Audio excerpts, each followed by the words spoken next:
Leinster end La Rochelle's reign in emphatic fashion. My name's Mark, let's talk rugby.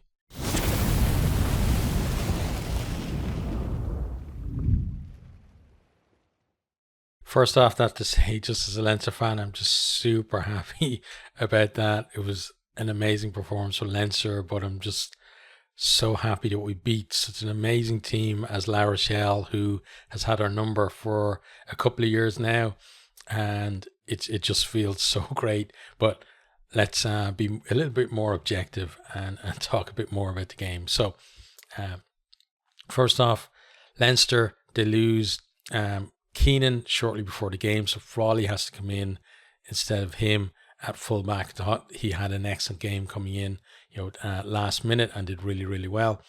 And it's one of those things that I talked about last year, and not just in the wake of last year's final, but before last year's final as well, was the fact that there wasn't as much of the new bloods coming actually into the first team for the big games, and we're seeing more changes this year, and I think it's having a really positive impact on the team because those players now are able to stand up when they're needed and be counted as well. But Leinster, they start the game really fired up, and they seem that for pretty much the full 80, putting pressure on Kerr Barlow's clearance, and they get a line out in a decent position. But then La Rochelle got up at the front and they nick it. I thought La Rochelle did well disrupting Leinster's line out at the start of the game, but then Leinster started to get it under control.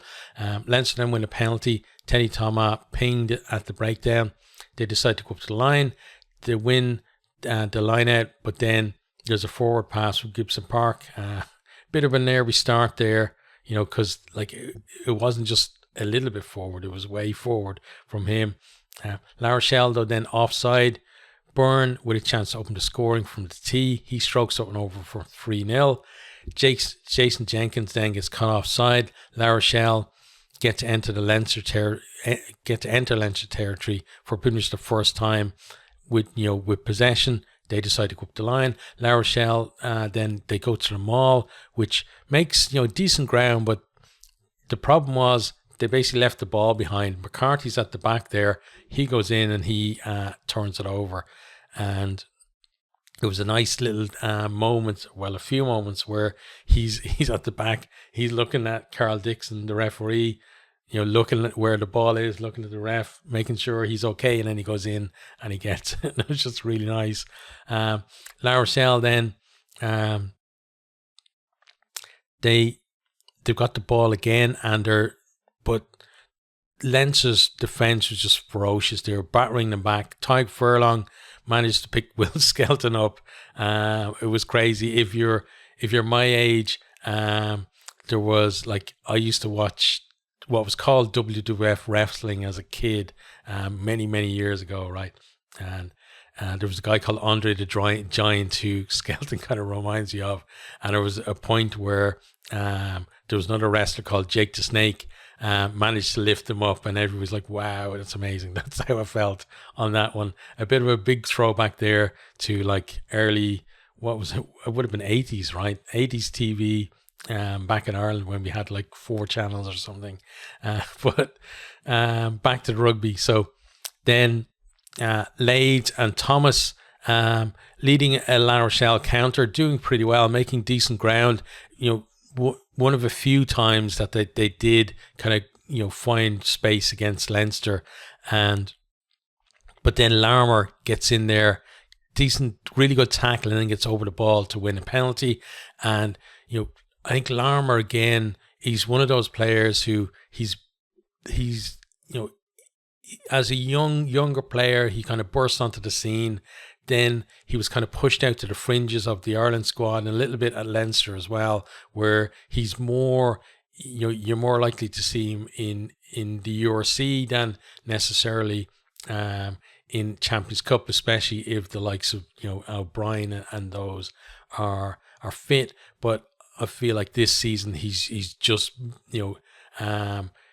he's really developed as a player. He's not just the guy who gets the ball and wants to beat everyone on the pitch and then turn around and beat them all again, and not really necessarily provide too much to his team. You can see he's more team focused. His defense has improved a lot, and he still has that threat as well going forward. But Leinster then, they attack up the left, and Lowe puts a kick in behind.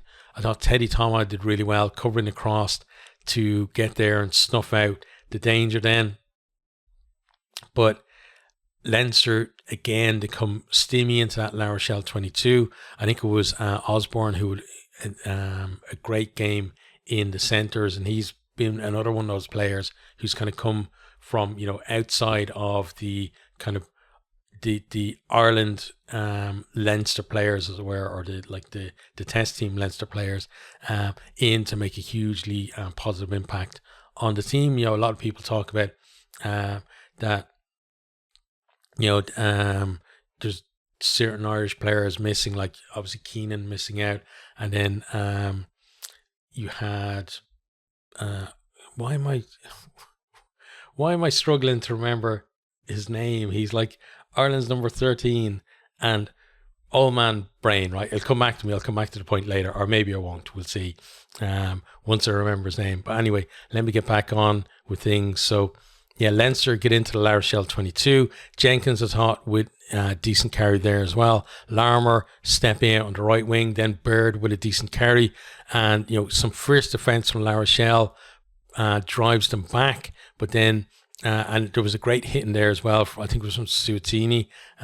But Leinster, they've sucked in the defence at this stage. They then go wide and they get it out. And then Byrne just with, a nice kind of tip-on pass to Lowe, and he goes over to score the first try of the game.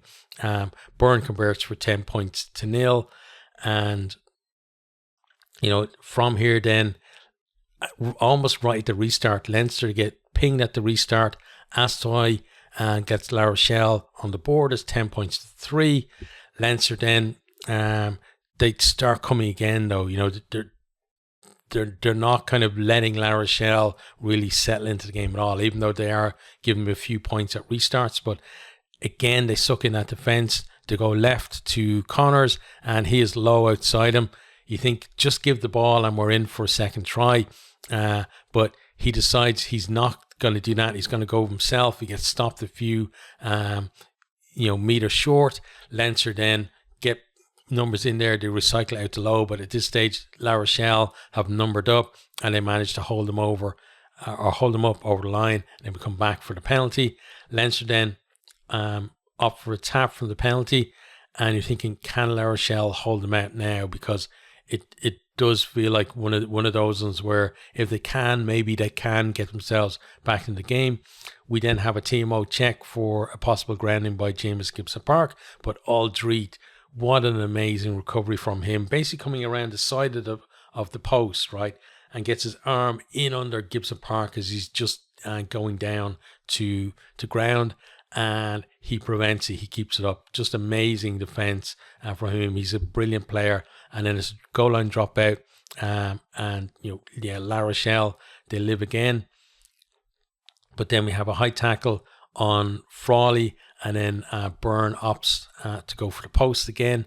Another great strike from him as 13 points to 3.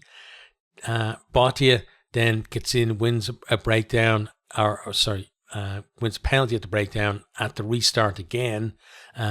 Great tackle on Doris from him, then springs back up and gets over the ball. Astoy makes it 13 points to 6. Just after that, Leinster win another penalty. Ross Byrne, nice response from him, makes it 16 points to 6. Low then not rolling, and it's another penalty to La Rochelle, and they're just beginning at this stage to get into the game a little bit with ball in hand, a bit more. They decide to go up the line from the penalty. We have a bit of a delay though, because Lades needs treatment for a shoulder injury, and thought La Rochelle were very unlucky with injuries as well today. They lost a lot of really good players in it during the game as well, and it really obviously affected them. But I think it was just kind of a factor of how physical this game was. You know, La Rochelle obviously brought that physical side, but Leinster were up for today, and they brought just as much, you know, and probably more. And you know, it's a testament really to Leinster, the way they stood up, but also because of that, I think on both sides we saw a lot of players, you know, taking some heavy knocks. We then restart from here, and Aldrete knocks the ball on as they were, you know, going to set up the maul from the line out, and there was great pressure in there, I thought, from Ryan Baird as well. Scrum to Leinster. Leinster then juice a little bit of magic. Lowe and Frawley exchanging passes on the left. It looked like, you know, that they were kind of there was kind of luck exchange between them, right, where we were seeing like a little bit of, like, you know, kicking battles, but then one of them, I don't know who it was, maybe it was Lowe, gave Frawley a bit of a look, and the two of them knew, and they decided, no, we're going to run this one back. And lovely exchange of passes from them. Then Lowe offloads to Gibson Park out of the tackle, and Gibson Park runs clear along the line and over to score. We have a TMO check for a possible forward pass, where we see that the pass from Lowe is fine. It's out of hands backwards, and it's kind of off Gibson Park's shoulder that goes forward, so that's not a problem. So try stands. Ross Byrne then nails the conversion from the sideline. It's 23 points to 6. Jason Jenkins then, he's not rolling away again.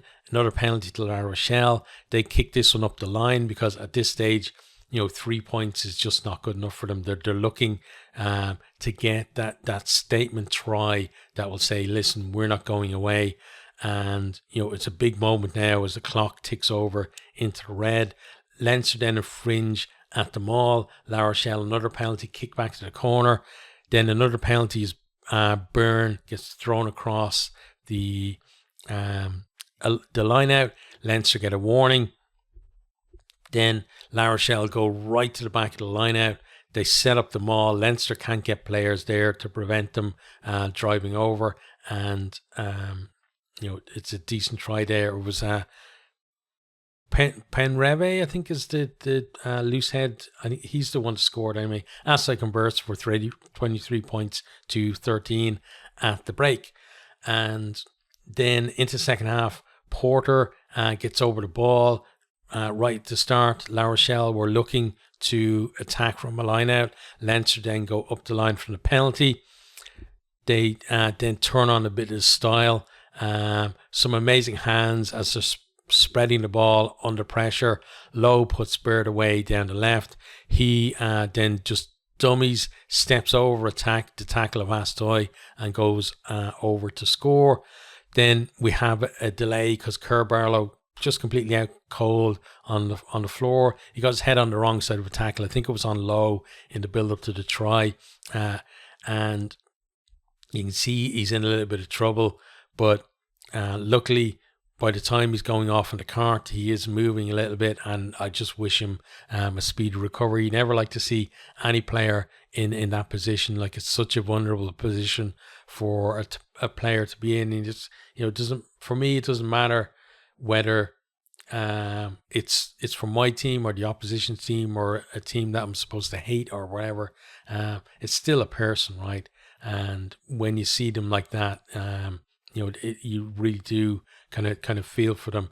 And, you know, again, I just wish him a speedy recovery, because I don't like to see that happen to anyone, and any of the players as well from either side that got, you know, injured in this one. Hope they come back soon. Byrne then converts for 30 points to 13. Astoy then kicks the restart out on the full, and you're thinking, yeah, it's not La Rochelle's day at this stage. Leinster then just destroy La Rochelle in the scrum as just everything is starting to go their way. You know, I thought overall the scrum was pretty competitive. I thought there was, well, let me rephrase that, because when we had scrums, they were pretty competitive. We had a lot of non-competitiveness because we had a lot of scrums that didn't actually happen because teams are getting free kicked and stuff like that for early engages and whatever. Okay. Then La Rochelle do have a period in the Leinster half with the ball, but Noel gets isolated. James Gibson-Park is the one who gets over the ball to win the penalty. Leinster then, they begin winning more penalties, pinning La Rochelle in their half and looking for that score that might seal the win for them. Josh van der Fleer, he's on now. He goes close on the right. They then recycle it. Got penalty advantage, but to go quickly to the left, 2 quick skip passes, and they get it out to Sheehan, who goes over to score. Byrne then hits a post with his touchline conversion. Is 35 points to 13, and with the best will in the world, you'd think, yeah, La Rochelle aren't coming back from this one. And even as a Leinster fan who's like traumatized from those 2 finals, you're just thinking, okay, maybe now we can relax? Question mark. But then Leinster come again. Seem to be going like kind of nowhere in their attack, but then Henshaw puts a lovely crossfield kick, sits up nicely for Lowe. He has to kind of juggle with it a little bit though, and he's under pressure. I think it was Noel coming back, but he does well to gather it and then has the strength to get over and score just as he's being tackled. Frawley then hits the other post with a conversion attempt that doesn't go over. It's 40 points to 13, and that's pretty much the end of La Rochelle's reign, right? And it's funny. Oh man, brain, look, I'm almost at the end of the game, and Gary Ringrose' name just pops into my head. Okay, like I might be like losing my mind a little bit, but I think it's hopefully in a good way today. La Rochelle then have a rare chance in the Leinster 22. Astoy with like a superb 50-22 kick that would have, like, if this had been a tight game, that would have had the, La Rochelle visiting fans just on their feet and would have Leinster really, really nervous. But as it was, instead, they tried to go to the tail again, as they did with a try, but this time Leinster have spotted it. They get the players there as well. They shut it down and they force a turnover. McCarthy to the 4 there. And then I think La Rochelle may have had another chance from another one, and another line out, and that went awry as well. So full time then was 40 points to 13. Really well deserved from Leinster, but got to give a word for La Rochelle as well, because like it was 10 knockout games in a row is just amazing for any team to win in this competition. And I think they were great champions, and that the reign had to end at some point. I'm just happy that as a Leinster fan that we actually not that we ended the reign, but that the fact that us ending the reign means that we're still in the competition, if that makes any sense. But I think they've had an amazing impact on the competition, and it's always great to see new teams not just coming into the competition, but also getting that bug, like the fans and the players just buying into the whole thing. And I think Ron O'Gara deserves huge credit for that, getting that buy-in of everybody to say that this is a hugely important competition and we're going to treat it as such. And they got the reward for it over the last couple of seasons. And, this season, probably the way like that poor form to start at the pool stages just meant that they met Leinster at a time when Leinster may be on a bit more of an upward trajectory than they are.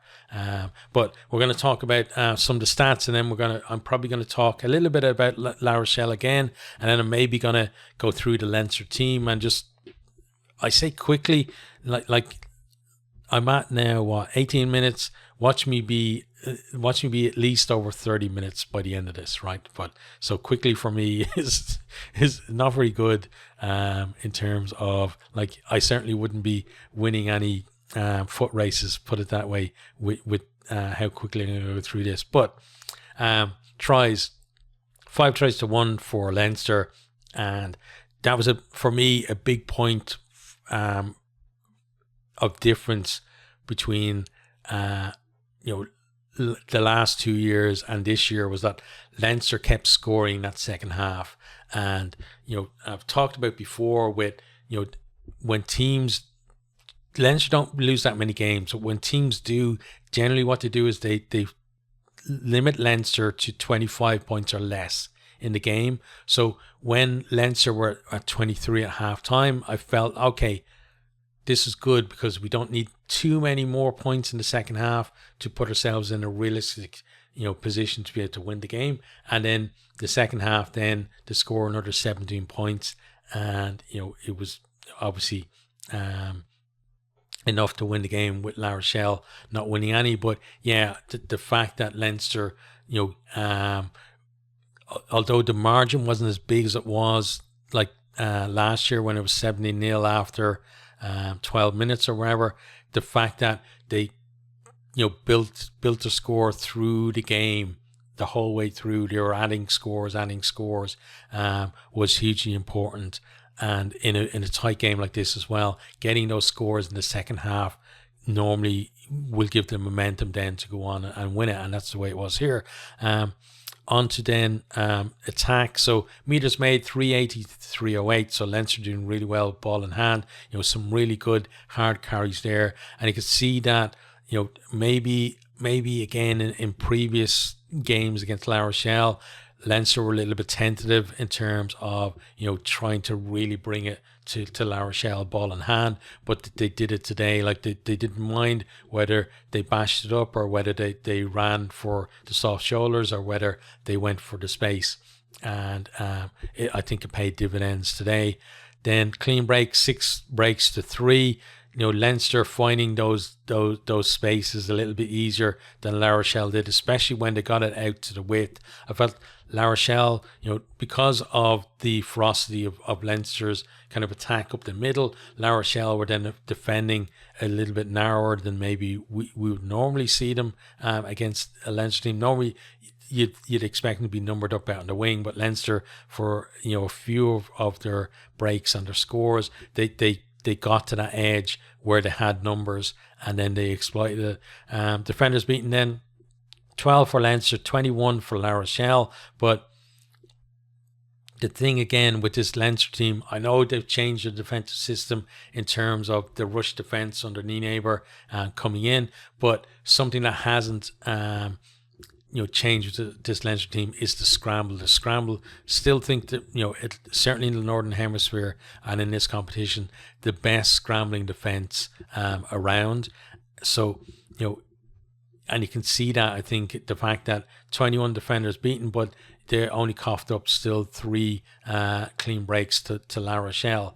Then passes 144 to 93. Territory was 50-50, and possession, I don't know, because the official stats, for whatever reason, never update properly, after games, or even ever, for I don't know why. But listen, I love stats, so if whoever it is, is in charge of getting someone to update stats for you, let me do the job. I think I'll do a better job than whoever's doing it, because it's not very good. Anyway, on to defence. So tackles made 93 to 103, so pretty close there. Tackle percentage 82% for Leinster, which is low, but Leinster, again, I normally expect them to their first up tackle rate to be lower than most other teams, but even 82 is low for them. I expect Leinster to be maybe somewhere between, maybe like 87 to 85, that kind of range. If Leinster are doing really well, they get into the the higher 80s, but very rarely do we see them kind of into the 90s. But La Rochelle were at 90% today, but the problem they had was Leinster were just clinical, so it didn't matter that you're missing less tackles than Leinster, because Leinster are making more hay, as it were, out of the sunshine that comes from the tackles they did make you miss. Turnovers 1, then 4 for Leinster, 1 for La Rochelle. Again, it just shows Leinster's now set that breakdown. The fact that we didn't see the likes, like we saw Bottier getting that one penalty with that brilliant tackle on Doris and then popping up, but we didn't see him being as big a menace as he was before, or like Dylan Lades, we've seen him in there before. We've seen Jack Nell previously for La Rochelle and for Exeter as well. The guys like another back row really, and then like Dante as well in the centres, that we weren't seeing all of those guys being the menace that they used to be, or that they usually are, and getting over there, winning those turnovers for the team. And we didn't see the impact of the likes of Skelton as well at the breakdown, where he was committing a lot of Leinster players in attack and defence as well, and clearing guys out and making it really hard. So kudos has to go to Leinster for that. I think set piece then, lineouts. 10 wins for Leinster, 13 for La Rochelle. Leinster at 91%. As I said, La Rochelle getting up there and disrupting really well at the beginning of the game, but Leinster turned it around. La Rochelle's line-out started well and then dropped off, especially in the last quarter, and they ended up on 81%. Scrums won then 4 each. Leinster at 80%, La Rochelle at 100%. Again, a lot of the kind of scrums were, a lot of time with the referee telling them, you can't push early and engage early and give them free kicks and stuff like that. So we didn't see too many contests at the scrum. We did see both teams, though, getting shoves on and at least one scrum each. Kicks from hand then, 28 for Leinster, 16 for La Rochelle. And, the meters kicked 998 for Leinster to 485 for La Rochelle. And I thought as well, like, we're used to seeing James Lowe's massive boot, getting Leinster out of trouble, but more often than not, they actually went to Osborne for, again, another left-footed kicker for clearance, and I thought he did really well having that responsibility on his shoulder. Then breakdown, there's no stats for it, so I'm not going to talk about it. Then mauls, just 1 maul for Leinster and 6 for La Rochelle, 100% from Leinster and 67% for La Rochelle. Meters made in the maul, 1 for Leinster and 4 for La Rochelle, and those 4 were pretty much the try that they got at the end of the first half. Discipline then, 14 penalties conceded by Leinster, 11 by La Rochelle. I think Leinster's main period of conceding penalties was just around that time when La Rochelle scored the try. And I think if they'd infringed, if they kept them out again and infringed, somebody would have gone to the bin. And maybe, with a man advantage, La Rochelle might have been able to produce something at the start of the second half to make it a bit closer. But, ifs and buts and all that. But, and then I'd come out with a but straight away.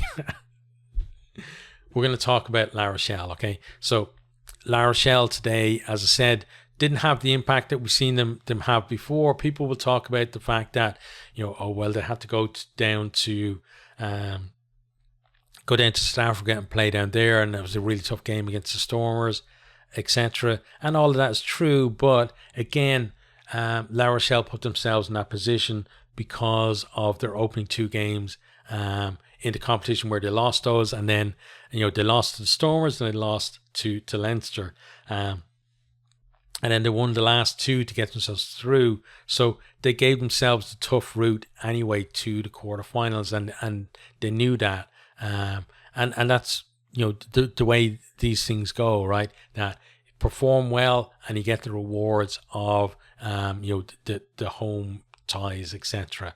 And so from that point of view, I can see why people would say that that's a factor in it, but it was a factor for my mind that's kind of was in their control in terms of their performances over the entire tournament. But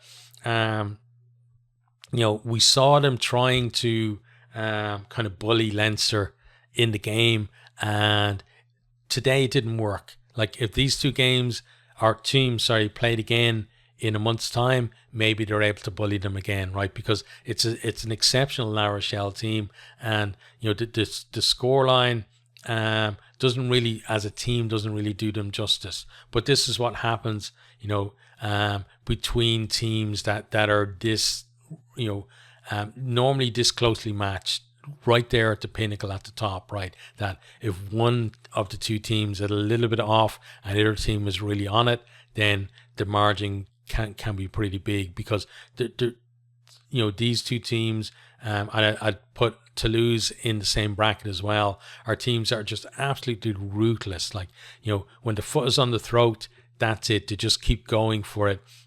There's none of this kind of easing off and letting, consolation scores over or anything like that to make the scoreline look a little bit nicer. And La Rochelle know themselves, if the boot were on the other foot, they would have done exactly the same to Leinster today as well. But as I said, they're an amazing team. They're going to bounce back from this. This isn't the end of La Rochelle in this competition. Maybe, obviously, for this season it is, but they're going to be back. It's not going to be the last time that we see them. In the quarterfinals, in the semi-finals, or the finals, sorry, and maybe lifting the trophy again. I think they've built themselves now up a mythos there that they're going to be one of these teams that are going to keep coming back and back because they focus on this competition. But let's talk about Leinster. So I'm going to go through, as I said, I'm going to just go through the lineup, and I'm going to just have a couple of words for each of the players. So let me pull it up here. And so we'll start with, the way they're listed here. So from fullback to 9, then the pack, and then we'll do the replacements as well. So Kieran Frawley came in as a late replacement for Sheehan and really stepped up today, and he's a guy that's really showing that he can deliver in the big in the big games, and I think he's got a great future ahead of him. Jordan Larm, we talked about him earlier. I think he's a guy who his career kind of was almost, I wouldn't say petering out, but he was certainly moving more to the fringes, and this season he really has kind of reignited it, and he any kind of accolades or caps or wherever that he gets or honors will be well worth it, because he's obviously worked really hard to do that. Robbie Henshaw, excellent. Like he's kind of very quietly efficient. You see him in there. He's putting in those tackles in defence, trying to hold guys up, trying to strip the ball, etc. Then his kick over for Lowe's try was just excellent as well. Jamie Osborne, another guy who's kind of come in from outside of that Irish test team bubble that was and in Leinster kind of last year, and has had a huge impact. And he's another one that you want to see kind of develop there in the team, and not to be kind of discarded just because people come back from injury as well, because he's shown that he can do it at this level, and he can also give us something different at 12. James Lowe then at 11, like he got a couple of tries, could have had a hat trick, and on defence and attack I thought he was excellent today. Ross Byrne, so his performance today reminds me, and it's actually something that I talked about in a comment with Al, because Al was saying, that we were just discussing about how neither of the 10s for Leinster have really stepped up, too much, and they're a little bit of a worry, and with Sexton gone. But Ross Byrne's performance today reminded me of when, all those years ago when Contepomi went down, and Sexton is there in the and he has to come on, and he's then got to take over for the rest of the season at 10, and that was the making of him, because if Contepomi was fit, I think Sexton doesn't get that break, and he was kind of at the stage. Well, he was maybe 26 or something like that at that stage. So he was at that point where, you would almost think with a 10 at Leinster that if he's not getting that much game time, maybe he needs to be shipped out to another province, or, maybe he thinks he has to go somewhere else to get game time. That kind of, stage of his career, it felt like, at least to me as a Leinster fan at the time. And then from this guy who hadn't really, like, he'd shown signs, little bits of signs, similar to the way Ross Byrne has done and Harry Byrne has done in the past, but hasn't shown it on a consistent basis. And then he just rises to to the challenge and was amazing. And that's how I felt Ross Byrne was today. And maybe this game is going to be the making of him, and he's going to go on, to be an amazing 10 for Leinster for many years to come, and maybe Ireland as well. But obviously, obviously Jack Crowley's ahead of him at Ireland, but as an Ireland fan, I want to see all of our 10s doing well, and not just the Leinster ones either. At 9 then, James Gibson-Park. The guy is just, he's always been really good, but this season he's just stepped up to another level, compared to where he was before. And again, other than that weird kind of bar soap forward pass that he gave in the first half, he was immaculate today. Brilliant. His support lines are amazing. He's kind of Dupont-esque in the way he supports attacks now, and just his reading of those kind of things and being able to make the most of everything. And then the way, always trying to get the ball to the space as well and exploit any space that's created by the team is amazing. Andrew Porter, very critical of him over the last kind of year, even through the World Cup as well. This year, though, the guy is back on it, and it's great to see. Dan Sheehan, best hooker in the world for my money, and just his general play around the park again today, excellent. Really hard carries, and then some lovely soft hands as well. Tadhg Furlong just absolutely threw himself at everybody today. And he basically went hunting Will Skelton as well, which is amazing to see. So Furlong again, that break that he had, I think, did him the world of good in terms of how he's come back. Joe McCarthy, another amazing addition to this squad that has really lifted him this year. Jason Jenkins was brought in to do a job. He did it. He wasn't got caught not rolling away twice as well, which, if it had been a closer game, might have been, you might have been thinking, oh, he had a terrible game. But I thought he was quietly effective. Ryan Baird, another guy who, kind of similar to Larmour, I feel, that, he was all kind of show, and it was all about, oh, it's the galloping giraffe and blah, blah, blah. He's really put his head down and just gotten working on his basics and his tight game. He's gotten so much better. Will Connors was brought in to chop those big guys down, and he did it really well for 48 minutes. Caelan Doris felt like he had a point to prove, and I think he proved it today. He was excellent. The replacements then, Ronan Kelleher on for Sheehan. I felt like he did well coming on, making sure that continuity in the line out, etc. And always busy around the park. Michael Milne come on for Porter, and I think again kind of held his own in the scrum. And good contribution around the park. Michael Alatoa, obviously last year in the final, he come on, he gave with a penalty. I think he kind of made up a little bit for it today.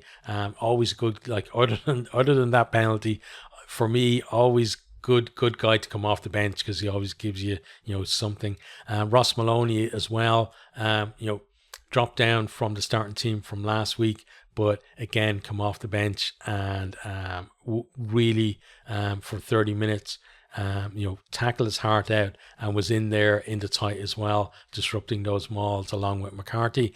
Jack Conan, he only got 10 minutes at the end, but the guy can still have an impact. He comes on straight away, gets his hands on the ball, good carry, he's looking for offloads. He always gives you something off the bench. Luke McGrath got even less time off the bench, but he's been a great servant for Leinster, and you know what you're going to get with Luke, and I think he just kind of steered us home in the end. Harry Byrne then on for Ross, and it's nice to see the two brothers actually involved, because normally one or the two of them is injured.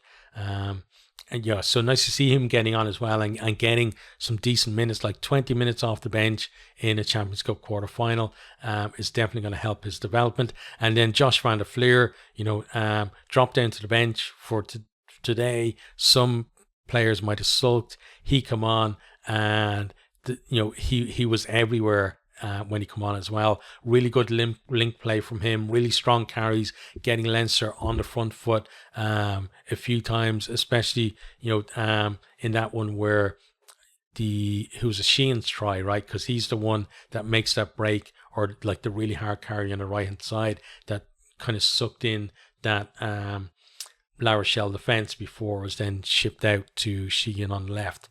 Yeah, so excellent performance from Leinster. I thought the coaches got things absolutely spot on as well.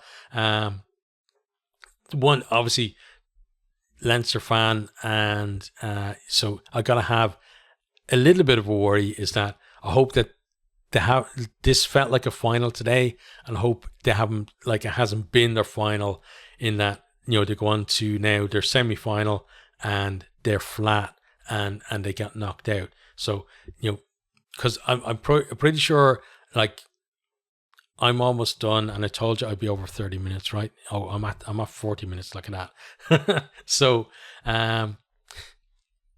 but my last kind of point before we wrap up is I'm pretty sure that in those 40 minutes that I've been talking, there's been some idiot pundits or rugby experts who are already saying that Leinster's name is on the title and blah, blah, blah, right? For me, I don't believe that. I genuinely think that if any team gets to a semi-final of a Champions Cup, you have to take them seriously. Like every team now. So like you've got Quins in there who did really well to deny Bordeaux going away there and winning there. Cannot just dismiss them out of hand, right? And then you got Leinster in there now as well, and we're going to have another two, either Northampton or Bulls, or Toulouse. Why am I blanking on who Toulouse are playing now? Toulouse are playing Exeter, right? That seems right to me. But whoever gets in from those quarterfinals into that semi-final, everyone has a chance. So job is not even halfway done as far as I'm concerned for Leinster. So they've got to go back now. They've got to make sure that they don't revert to type in saying, okay, listen, lads who are kind of on the fringes of the first team, thanks for all your help, but now the big boys are fit, so you guys can go and play with the second team again or whatever, right? Hopefully they keep that in there, because I think that's a real big part of the improvement in Leinster's performances this year, especially in the big games. But yeah, as a Leinster fan, absolutely delighted. And again, just thank you, La Rochelle, for the for the rivalry over the last couple of years, because it's been I love rugby, and that's the main thing for me, right? It's not always that. Obviously I want Leinster to win all the time, but my main thing is I just love rugby. So I love seeing stories like La Rochelle's, and it's been amazing. But I hope that Leinster can now progress from here, and from here on now get into that semi-final at Croke Park, which is going to be amazing, and at least go out there and put in a performance. Whether they win or not, I'm not sure, but at least produce a performance.